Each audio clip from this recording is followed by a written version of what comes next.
સુરતમાં સ્વચ્છતાના સારથીઓનું કોન્ટ્રાક્ટરો દ્વારા શોષણ, જેસીટી કંપનીના કર્મીઓનો હોબાળો।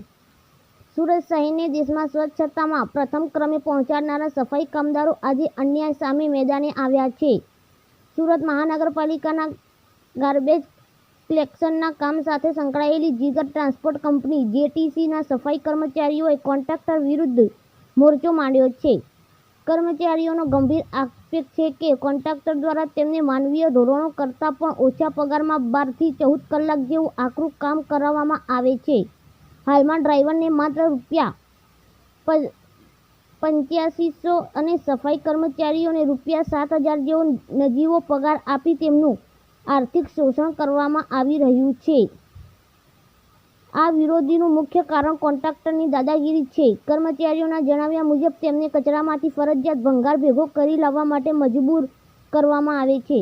જો કોઈ કર્મચારી ભંગાર લાવવાની ના પાડે તો તેને નોકરીમાંથી કાઢી મૂકવાની ધમકી આપવામાં આવે છે અથવા તેની હાજરી પૂરવામાં આવતી નથી। કામ સફાઈનું છે કે ભંગાર ઉઘરાવવાનું, તેવા સવાલો સાથે કર્મચારીઓમાં ભારે રોષ જોવા મળી રહ્યો છે। શોષણની પરાકાષ્ઠા સમાન આ વર્તનને કારણે અનેક પરિવારો આર્થિક સંકડામણ અનુભવી રહ્યા છે। સફાઈ કર્મચારીઓએ માંગ કરી છે કે તેમનો પગાર વધારવામાં આવે અને કામમાં કલાકો નક્કી કરવામાં આવે, સાથે જ ભંગાર લાવવા જેવી બિનજરૂરી શરતો અને માનસિક ત્રાસમાંથી મુક્તિ આપવા માટે પાલિકા તંત્ર હસ્તક્ષેપ કરે તેવી વિનંતી કરી છે। જો આગામી દિવસોમાં આ સમસ્યાનું નિરાકરણ નહીં આવે તો સફાઈ કામદારોએ ઉગ્ર આંદોલન કરવાની ચીમકી આપી છે। સુરતના ગાર્બેજ કલેક્શનની કામગીરી જો ખોરવાશે તો શહેરની સ્વચ્છતા પર તેની સીધી અસર પડી શકે છે। રિપોર્ટર ચેતન તરી, સુરત। આપનું નામ? મનીષાબેન વાઘેલા। મનીષાબેન, શું તકલીફ છે? કઈ રીતની હેરાન? અમને એ માટે હેરાન થાય છે કે અમે આખો દી કામે જઈએ અને અમારી પાસે ફેરા પણ માંગે, અમે ફેરા પણ બરાબર મારીએ તો અમારો ટાઈમ પર પગાર બી નહીં આવે। આ જ્યારનો નવો સાહેબ આવેલો છે ને અમારા જીગર ટ્રાન્સફરમાં, ત્યારની આ તકલીફ થઈ રહી છે અમને।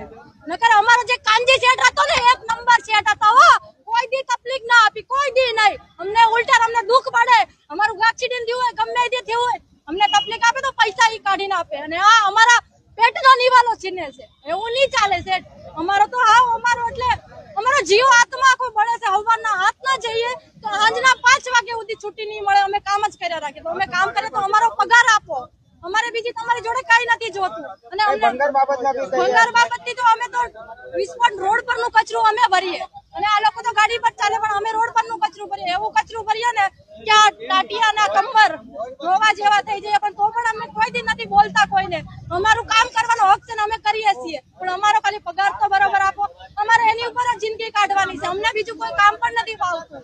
એની ઉપર આખી અમારી પેઢીની પેઢી જાય છે।